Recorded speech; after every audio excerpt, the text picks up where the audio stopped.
Today on the podcast, I'm joined by Josh Armstrong, the founder of We the Wild, a fast-growing plant care brand that's rethinking what it means to build defensibility in CPG. We talk about how Josh went from getting kicked out of Home Depot for customer research to building a product moat around living microbes, why he prioritizes mental availability over performance marketing trends, and how he's doubled We the Wild in the last 18 months into one of the most trusted plant care brands across Target, independent retail, both in the US and Australia. We dig into building merchandising that educates and converts on shelf, why he believes education and distinctiveness, not TikTok trends, drive real brand equity, lessons on vertical integration, channel complexity and finding the right team, and why e-commerce, despite his background, has been the biggest surprise and struggle. Welcome to In the Money, an exploration of whether you can still make money in D2C and CPG. We follow the flow of money between founders, investors, acquirers, and everyone else in the ecosystem to ultimately answer the question, is D2C and CPG still a good business?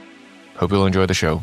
Josh, so much of the last 10 to 15 years of challenger consumer brands, especially e-commerce and D2C, has been some funnel optimization, increased conversion by 5%, growth hacking. You have a brand marketing background. I almost feel like the last few years, brand marketing's been especially poo-pooed as being overpriced. But we were talking in pre-recording that you need to have a differentiated message to break through the noise.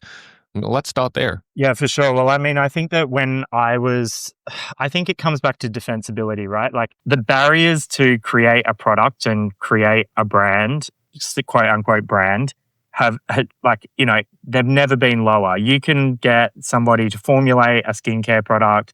You can get a plug and play theme with a website up and running. You could honestly get a brand started in a week, if you define brand as being like a functioning website, a meta page with content going on it, and a product that people can use and arguably not have any problems with, right?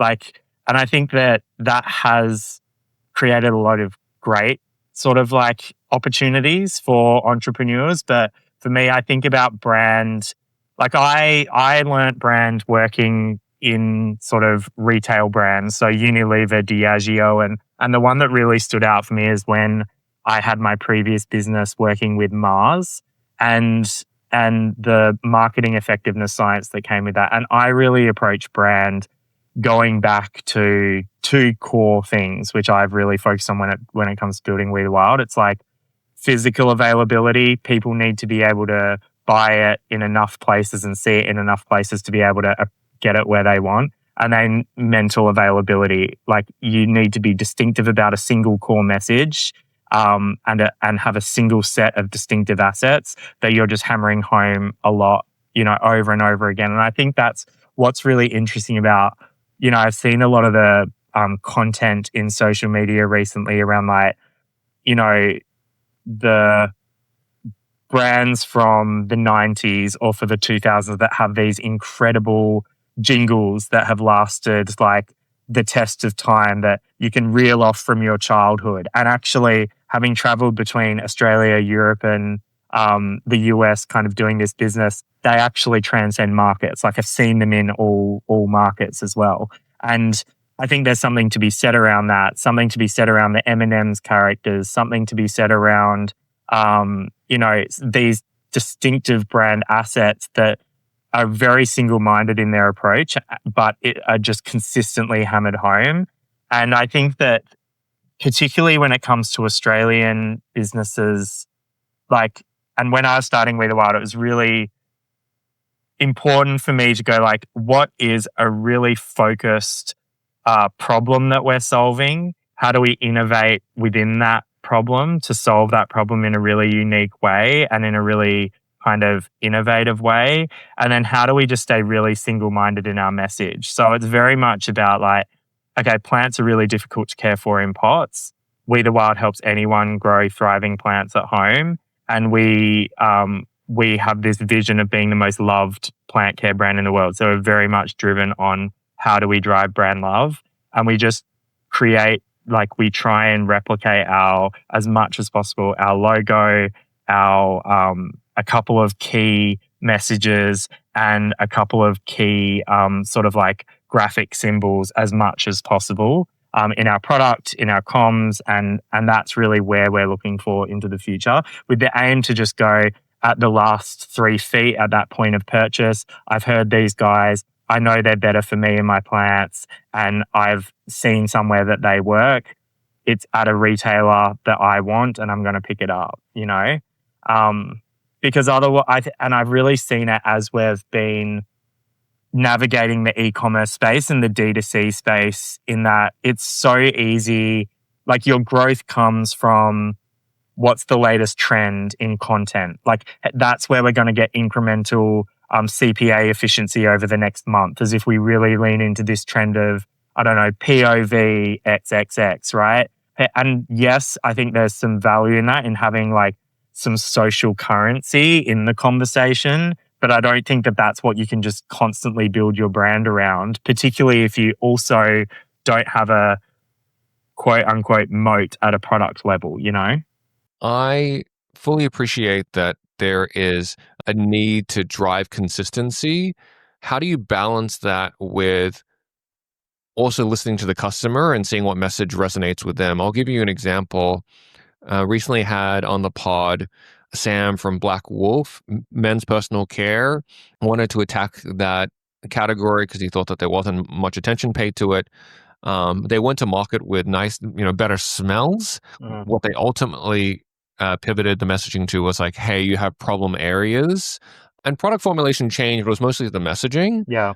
At the same time, the Henry Ford quote, like, we don't want to just give them faster horses. We want to give them the car. So like, and they don't know that. So how do you balance those two things? I think it's about, like, really, you're right, listening to customers and like not going off on a tangent because just that's what your gut is telling you, but like having a hypothesis and really testing it with your customer base.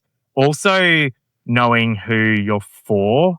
And so knowing who to listen to feedback from. Like, an example is like, you can run meta ads and we did it, and suddenly like we're acquiring customers that are great to have, but they're not in the core consumer that we know the future of the industry and the future of our brand is at. They might be slightly older, they might be slightly more fragmented, they might be slightly more promo driven, that kind of thing. And so knowing kind of who you're really building your business for, and obviously testing and adapting as you go, but kind of keeping that in mind too. And then I think lastly, how I started We the Wild before we even got to the customer is like, are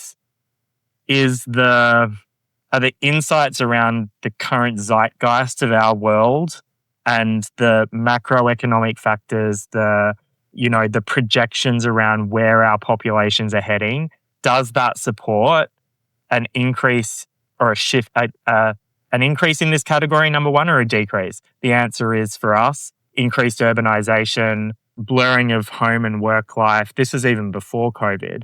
The rise of these wellness brands and better for you brands in other periphery categories, our increasing disconnection with nature, but our increasing desire to be connected to nature. Like, all of those things really are sort of larger cultural factors that, number one, signify the kind of longevity of this category, but also like signify a significant shift in how this consumer is, number one, shopping, and number two, behaving. And so that we see that kind of, and I swear to God, when I was starting We the Wild, it was creepy how much I got thrown out of Bunnings and Home Depot for being in there too long recording people's baskets. I booked rooms in Airbnbs that had loads of plants so I could talk to these people about how they were caring for plants. And so I really took that cultural hypothesis and drilled right down into it to understand, like, how's the person now? Where are they at now? What are they telling me they want? And what am I seeing from what's around, And so I think it's kind of a combination of all of it, but that's how you in my mind, that's how you build a brand that's not just a trend and not just an itch that people isn't sort of a nice to have. It's actually an itch that they really want to scratch and they're really going to spend money to solve. If you're like most founders, supply chain is probably one of those things you just deal with because you have to, not because you love it, and not because you're an expert. If you spend hours chasing suppliers, negotiating tiny price breaks, trying to figure out if delays were real or just another excuse, you probably want to pay attention to this next bit. Move Supply Chain is a team out of the Philippines I've been working with, and they've saved me hours I didn't know I could get back. They handle the messy stuff: sourcing, supplier vetting, negotiations, tracking, and even inventory planning. They've helped D2C brands I know lock in better MOQs, negotiate stronger supplier terms, and make smarter decisions with working capital. What do I like most? They don't give you a deck and disappear. They actually embed you with ops and fix things that are slowing you down. Now here, a bonus for listeners. They're offering a risk-free 4-week trial. You can use code INTHEMONEY to get a discounted rate if you want to test them out. Anyway, if Q4 is starting to feel a little too close for comfort, check them out. It's one less thing to deal with, one more thing you can upgrade to an expert level. Website's movesupplychain.com. That's movesupplychain.com. Earlier, you talked about that you needed to be where the customer is as well, and that's kind of a core part of what the core attribute of successful brands. On the other side of that is both the operational complexity as well as the working capital challenge of being where the customer is. And how do you balance those two things? I mean, I think by being incredibly naive when we started, I'm not going to lie, sometimes naivety is far better. I think a big part of the secret sauce that we've carried through, and I think I've been thinking more about this recently, is just like being relentless in what we're not willing to let go. Like what I found, I guess to give context, the way that I really wanted to solve the problem of like, it's really difficult for people to care for plants when they're in containers, right? The way that we solve that, and after a significant amount of R&D, and working, like we got funding from the Australian government, and we really positioned it as like, this is something that is going to solve big problems, right? Fertilizer production's destroying the planet. Pesticides are destroying the planet and people. We're really solving for that in the research and development that we're doing. What really came from that is that it's a biological solution. So it's not just about feeding your plants nutrients. It's actually, how do we replicate the ecosystem through microbes and fungi and hormones and enzymes and nutrients, micronutrients, all of this kind of ecosystem that a plant needs is like what we put into the pot.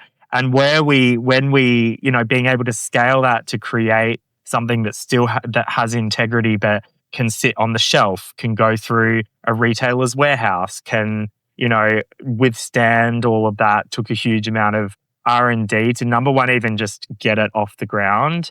But number two, I guess like the thing that I've learned about scaling that kind of solution is that it's so easy to just go to the lowest common denominator. Like you're constantly fighting against just like not taking the easiest route out. And I think that is where it can be really easy to go wrong. Like an example is like regulation in the US, right? So we early on knew that we needed to be nationwide. And so we invested, like we need to register all of our products, all of our ingredients, and with every single state, have labeling, obviously, that complies with every single state, but also submit reports every month to different states. And they all have different requirements, and it's incredibly complex. And it's a lot easier if you're a chemical product and you're a synthetic product, because those regulatory frameworks are, number one, very well trotted. And so there's a playbook that you can roll out. And number two, it's more standardized. And so when you're talking about a country that where it's that big with 52 states and you're going back to that lowest common denominator, it's just easier, right? And so, it was often like what we would get is like, oh, well, if you switch this ingredient out for this, then it's going to, halve the time and you're going to get it to market. And it's only us being like, we're not doing that. We need to find another way to do it, that has allowed us to actually stay true to that innovation. And I think that that's kind of not taking that route, and also keeping, like reflecting on that and holding it close to us from a cultural perspective, has been what's allowed us to kind of scale in a way that's we've been able to scale the things that we know have worked. Let's get a little bit tactical on retail distribution, because I've always been so impressed at how deep and broad you guys have gone on retail. Yeah, maybe share some like 101 learnings. How did you start? Did you start with majors? Did you start with specialty? And how have you been able to get so much momentum? Yeah, it's really interesting, and I think it's it's important to caveat that this is a very unique category that we're playing in, right? We're playing in a category that is really being run by incumbents, hasn't had a lot of innovation in the space, has sort of not really adapted to kind of our vision of the category, and so we're really approaching this at a category level, whereas arguably for some much more sort of um, uh, other different categories it would potentially be a different approach. But for us, we really saw like who owns the trust with the customer. Like we can do it from e-commerce, but actually how do we build trust with our customer? And that was through specialty retail. So we started in Australia and the US. All of our marketing budget went into team members pounding the pavement and going in and training stores and store associates on how to sell and how to use We the Wild, giving them samples, getting them as brand ambassadors, right?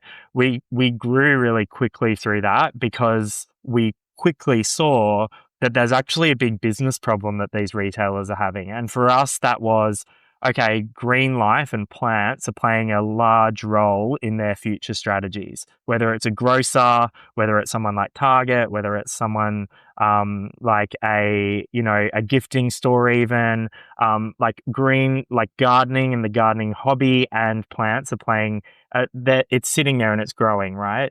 But this category of how I care for plants is relegated to this dusty aisle at the back. And so they're missing out on dollars and they're missing out on the opportunity to give their customers a reason to come back. And so for us, that's great because that's a problem that we can solve. And that has what we've really, really been deep in solving is like, how do we work with our buyers to bring them a solution that they can completely repositions this category and unlocks incremental dollars. When we're talking about unlocking incremental dollars, number one, that's like a great conversation to have with a buyer. Number two, about bringing in a new customer that otherwise wouldn't or isn't super engaged in this space, but we know is the future of this category.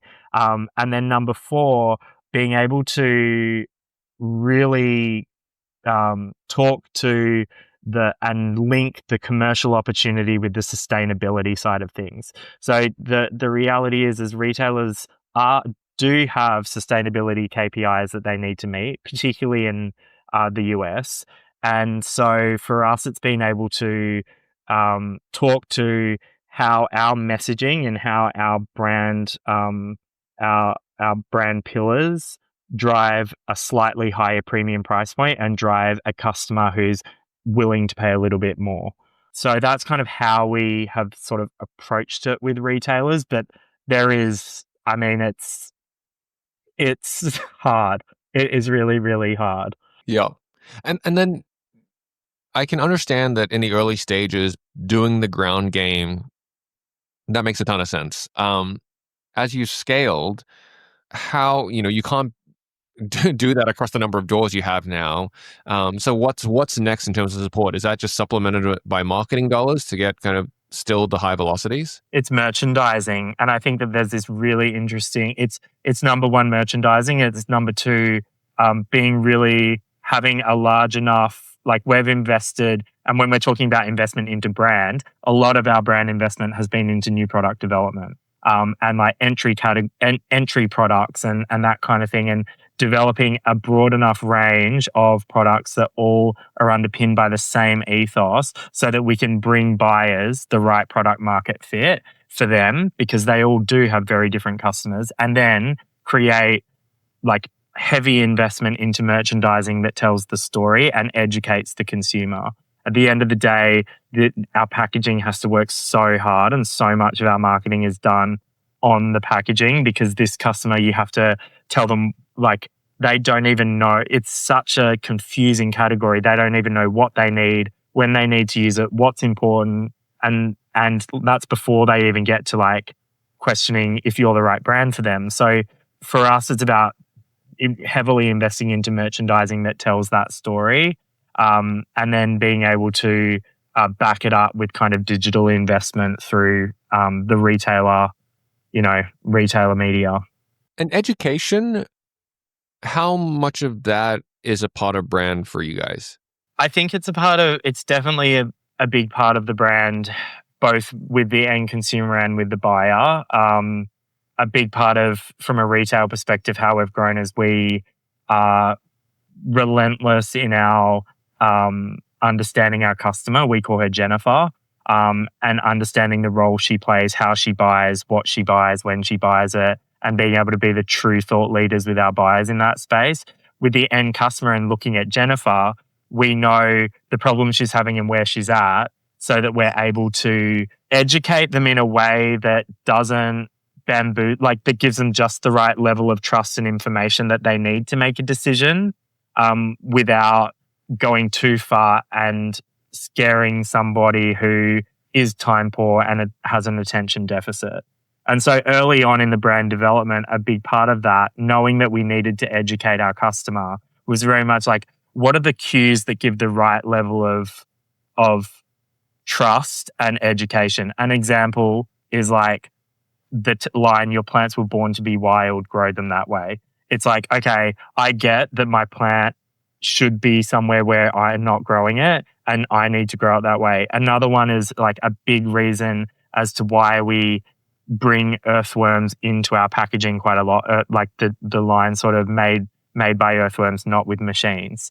And so for people, the quick connotation is like, oh, earthworms equals earth and good, and that I can know that to me represents a larger world. And we don't need to communicate that world. We just need to give them the quick memory structure that prompts that education, if that makes sense. Yeah, so interesting. AI. Everyone's talking about it, and you're worried you're getting left behind. Meet RichPanel, an AI-first customer support platform that's built for one thing: making support faster, smarter, and cheaper for e-commerce brands. Something you can actually feel smarter about using. RichPanel combines a unified inbox across email, chat, and socials, a customizable self-service portal that customers actually use, and Sidekick AI, powered by GPT-4, which learns from your past tickets to suggest on-brand replies. Does it actually work? Well, with RichPanel's guarantee, you get guaranteed 30% cost savings when you switch from Zendesk or Gorgeous, 30% automation to reduce your ticket volume, and a no-risk guarantee that if RichPanel doesn't deliver those results in 60 days, you get a full refund. That's why top brands like Ridge Wallet, Jones Road Beauty, and Pella Cases are already using RichPanel to save hundreds of thousands in support costs. Time to start letting AI work for you.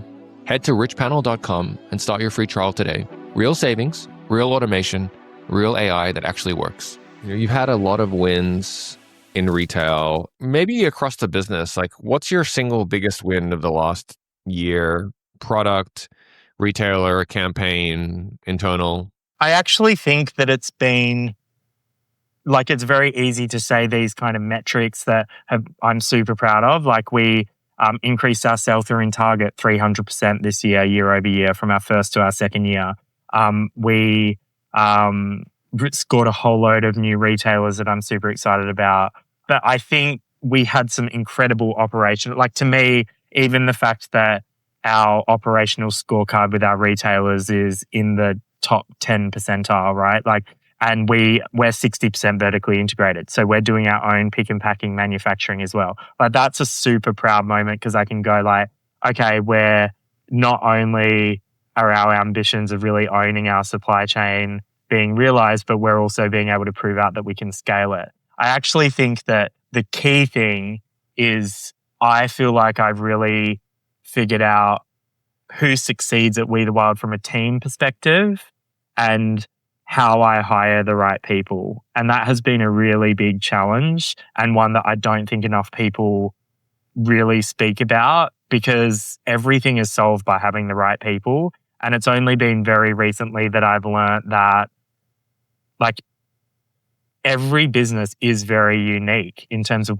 how they operate, what they expect from their team, what their culture's like. And just because somebody might be great in one organization doesn't mean that they're right for yours. And the only way that you can know that is by really clearly understanding who succeeds, what you're asking of these people, and what the right type of person is to sort of grow in your organization. And I think that's been my biggest unlock, is like, now I really, in my mind and in my gut, know when I'm speaking to somebody if they're going to be a fit for our culture. And it's very apparent very early on if they're not. And I think that has taken a lot.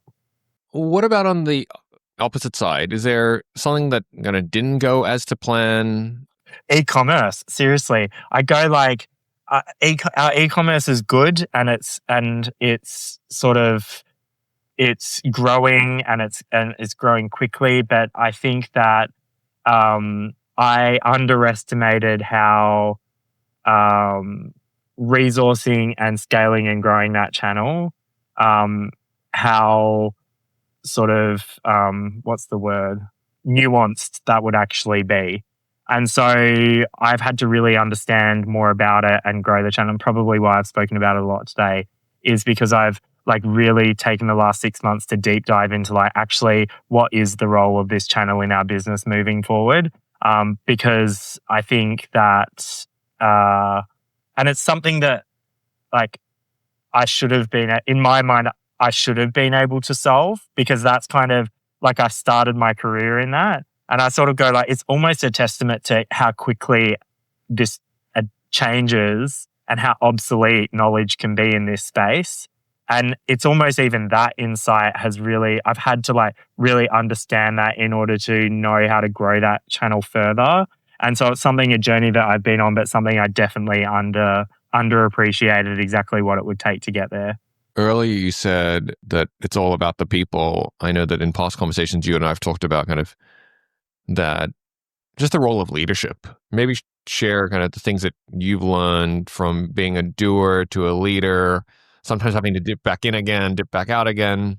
The leadership is definitely the hardest part. And I think that there's so many ways that you can kind of unpack that. I think from where I've gone, when I started the business, it was very much like, okay, we're asking a few amount of people to do a lot of things kind of like in an acceptable fashion. Then we go to grow the business to a stage where we need more people to be more specialist in their roles, but we still need them to operate pretty like autonomously and proactively.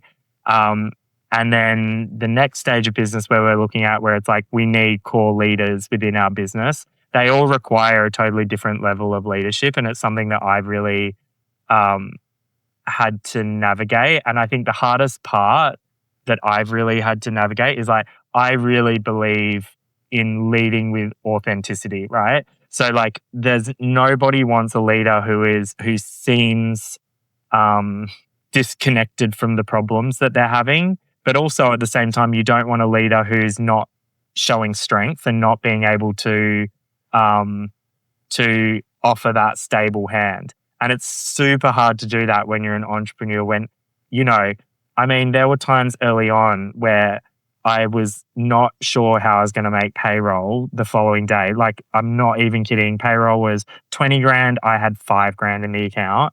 And we had to run a meeting where we're getting people razzed up, and it's very difficult, particularly when at that stage, I think I was in a different time zone launching in the US, and I was tired, and, or like you're people managing and you're jet lagged and feeling sick and not at your best. And for me, I've tried to lean on a couple of different things. I think the first thing is just like being open with where I'm at the start of the call. So if I'm having a challenging conversation, I'm not at my best, saying to somebody, for me, it's okay to say, hey, just to let you know, I've had a really bad sleep and I'm going to take a little bit longer to answer. Like, so people are understanding of where you're at and where you're coming from. I think that has been a really, like something that has helped me as a tool. And then I think secondly, knowing who you're taking leadership advice from and being okay with people not liking you, that has also been something I've had to really overcome, and being okay that there is just going to be some people out there who think I'm an absolute insert word here. And like, I can't help that. That is what it is. I know I know my value system. I know the business that I'm trying to build. I know that, that like I do, as long as I'm confident in myself and I've got enough people around me to give me feedback that I really trust. And if they're saying, okay, like maybe this could have been dealt with differently, really being able to take that and learn from it. But also just if you took everyone's criticism, you would just be hamstrung. You wouldn't be able to do everything. So for me, that's been a lot of work, is being able to like really be okay and settled in the fact that not everyone out there is going to think that you're this great person, So that, and now I'm turning my attention to like, what does leadership for me mean?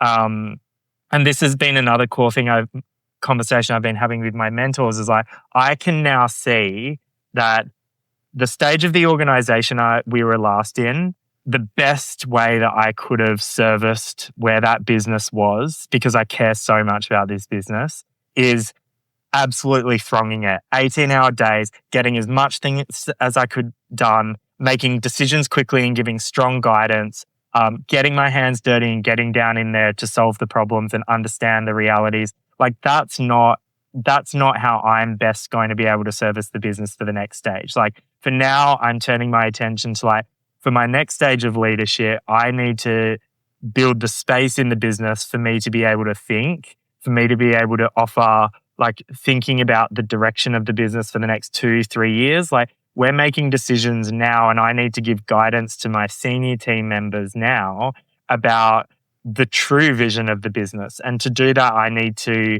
be able to build space, to be able to be kind of confident in how I deliver that. And also my leadership now turns to like being really clear on what our expectations and what our culture is, and to work with our managers to work with them more on their people management to unlock the culture that I want to build in We the Wild. Because I think that like now, like I'm confident that some of the people that I'm bringing on are there and able to do that. And so it's really enabling them to be the best managers that they can be now. Cards on the table. Your tech stack is held together with duct tape and prayers. If you're a brand founder or COO juggling Shopify, your 3PL portal, 3 different inventory trackers, and yes, that one crucial Google Sheet, you know exactly what I'm talking about. Orders get lost, inventory counts are fiction, and your seamless integrations break every other Tuesday. Endless Commerce changes the game. One platform for everything. D2C, wholesale, marketplaces, the works. AI-powered forecasting, real-time inventory visibility, and integrations that actually integrate. Teams like Great Jones, Food 52, and Pattern Brands already made the switch. So ready to ditch the chaos? Visit endlesscommerce.com. Mention me or In the Money when you reach out and get 3 months free. Because your ops stack should be your competitive advantage, not your biggest headache. It's clear that you're setting the business up for long-term success. You've also talked about the need for moats in businesses for them to be long-term successful. Like maybe talk about how you think about building the moat for We the Wild and how you set your business up that way. Yeah, I mean, it goes back to when I was sort of starting the business. I think like I was starting the business both as a frustrated consumer, like I was having this problem, but I was also working with global brand offices in New Jersey and Dublin and all of that kind of on global brands, right? So I like had this I was able to kind of look at problems in a different way, I think. And the key thing when it came to Moat, when I was starting a business, was like, for me, the business needed to solve multiple problems, not just be there as a nice to have. It needed to solve multiple problems. And each of those represented a moat, right? So number one, it had to solve a customer problem. For me, the moat being that it's really hard to care for plants in pots. And everything out there is not really innovating at an ingredient level in a way that's approachable and accessible. So there's a product innovation that can happen. There was a brand innovation. So, the vast majority of the plant care category was really pigeonholed into the DIY space. And so there was a huge dissonance between why people were caring for plants or are caring for plants to connect with themselves, those around them, the earth, their sense of wellness, and all of those DIY, messy, cluttered, confusing brands that were out there. And I think one of the next biggest one was there needs to be a key business problem in the retail space. So it needs to solve a retail problem. And that's where it comes back to what I was saying before with retailers of actually plants are fragmenting. Plant care, people buying them not just from their kind of garden center, but from a whole range of different retailers. And so and those retailers are looking at how they make the most of that opportunity, right? And so We the Wild solves the business problem in that space. And then lastly, I think we can't underestimate the environmental problem, and the fact that people, we do need to do better. And this category, plant care, should be the one that is waving the green flag. It should be the one at the forefront of innovation because it's plants, right? It shouldn't be the one that is destroying the vast majority of our topsoil, that's poisoning waterways, that's kind of changing the DNA of 80% of our population through pesticides, So those sort of four things is how I thought about the business that I built had to have a moat in every single kind of aspect. And in doing that, I think it gives us a really strong foundation. And that's so it took me 3 years to be able to actually create the business, and then we launched in 3 months and then just kept growing, right? And I think that's because of the foundation that we built. Yeah, incredibly comprehensive. Josh, as we head towards a wrap, is there anything that you're looking for from listeners, capital, collaborators, talent, partnerships that we might be able to help with? Yeah, so for me, we've grown really capitally efficient, and now that is the time for us we're raising a seed round of capital. So introductions or connections with investors is obviously very appreciated. Outside of that, I think I'm very open to kind of mentorship, and I think being a solo entrepreneur working across different markets can be really isolating. And so kind of any people who want to kind of get in touch, even just to kind of share war stories or whatever, very open to. But those are my two main asks right now. Awesome. Josh, thanks so much for coming on, and look forward to next time. Thank you.